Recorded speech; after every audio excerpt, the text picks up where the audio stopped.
Se déplacer pour son travail ou pour ses loisirs ou pour ses activités culturelles, sportives, c'est à la fois une nécessité pour chacun et puis c'est aussi une liberté qui est absolument indispensable.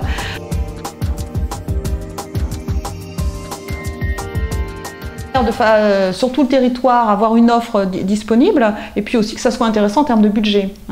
Et donc la priorité qui a été donnée toutes ces années à la route engendre les problèmes qu'on connaît actuellement, c'est-à-dire qu'on a des problèmes de pollution, de changement climatique, de stationnement, d'encombrement dans les villes, et puis de coûts puisque le carburant n'arrête pas d'augmenter. Donc qu'est-ce que peut faire un élu au Conseil général écologiste? C'est favoriser les transports en commun et proposer une offre de qualité de transports en commun à tous les habitants, quel que soit l'endroit où ils habitent sur le territoire, que ce soit en zone rurale, en zone urbaine et en zone périurbaine. Alors sur Angoulême, il y a 3 grandes zones d'activité qui ont été définies. Il y a le centre-ville, il y a Champniers, la zone nord, et puis il y a la zone sud autour de l'hôpital. Donc ces 3 zones qui concentrent le maximum d'emplois et d'activités, il faut absolument qu'ils soient reliés de façon continue et régulière par une offre de transport en commun et qu'on puisse y accéder quel que soit l'endroit où on habite dans l'agglomération et même au-delà dans l'aire de vie d'Angoulême. Ma campagne en particulier, qui est lui défini comme un pôle secondaire d'activité sur le territoire d'Angoulême, il faut aussi qu'il soit vraiment desservi de façon régulière et cadencée par des liaisons en transport en commun et notamment ce qu'il faudrait qu'il arrive à avoir et ce sur quoi on se battra pour qu'il l'ait, c'est une extension du transport en commun en site propre de façon à ce qu'il y ait une liaison directe, cadencée, régulière de la zone de ma campagne vers le centre-ville et aussi vers la future médiathèque qui sera construite à Loumeau. Donc ça c'est absolument indispensable à mettre en place. Alors c'est vrai que quand on parle de transport en commun, il y a différentes collectivités qui interviennent en fonction de leurs compétences. Donc la région elle s'occupe du TER, du train régional, l'agglomération elle s'occupe des transports urbains, des bus urbains, et le Conseil général, le département, il est en charge des cars départementaux.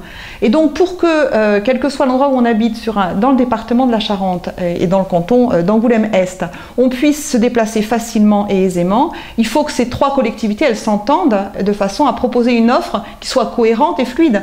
Parce que la difficulté quand on se déplace sur un territoire, c'est vraiment le lien entre les différents modes de transport et la fluidité du transport sur le territoire, de la même façon que quand on prend son vélo et qu'on prend une piste cyclable ou un véloroute, si la piste cyclable s'arrête, c'est vraiment pas intéressant, donc il faut qu'il y ait une continuité. Et pour les transports en commun, c'est la même chose, et l'idéal, ce sur quoi on voudrait arriver, c'est qu'il y ait un tarif unique départemental, c'est-à-dire que quel que soit le mode de transport que vous prenez, vous avez un tarif unique et vous n'êtes pas obligé de prendre un abonnement en bus, puis après un abonnement en TER, voilà, ce qui complexifie quand même votre déplacement et la gestion de votre déplacement.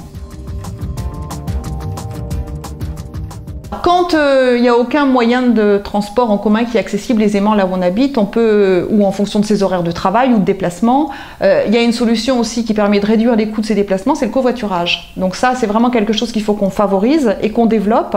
Alors que peut faire le Conseil général pour développer le covoiturage? À la fois prévoir des aires sécurisées de covoiturage à l'entrée des routes sur des points importants, de façon à ce qu'on puisse laisser sa voiture en toute sécurité à certains endroits et rejoindre aisément des covoitureurs. Et puis en même temps intégrer la plateforme de covoiturage du Conseil général de la Charente sur le site de la région, parce que quand on cherche un covoiturage, c'est quand même plus facile d'avoir une seule plateforme quand son déplacement est un peu plus long que celui du département, que d'aller sur différents sites, voilà, et d'intégrer cette plateforme de covoiturage de la région sur lesquels il y a déjà des départements, d'autres départements qui y sont. En termes de déplacement aussi, outre le transport en commun, outre le covoiturage, on peut aussi se déplacer à pied. Donc ça c'est aussi un mode de déplacement à favoriser et en vélo, et le Conseil général peut apporter des aides, des subventions pour aider des habitants d'Angoulême ou de la Charente à acheter un vélo. Dans certains endroits sur Angoulême ça pourrait être un vélo à assistance électrique, parce que vu la topographie d'Angoulême c'est quand même bien utile dans certains cas.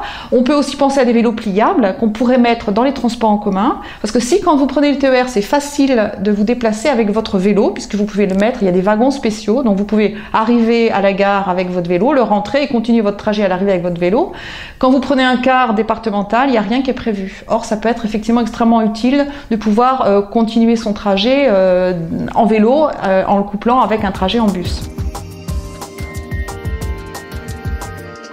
parle de transport, on parle de déplacement, on parle de mobilité. Quelque part, on parle donc aussi de vitesse et d'accélération.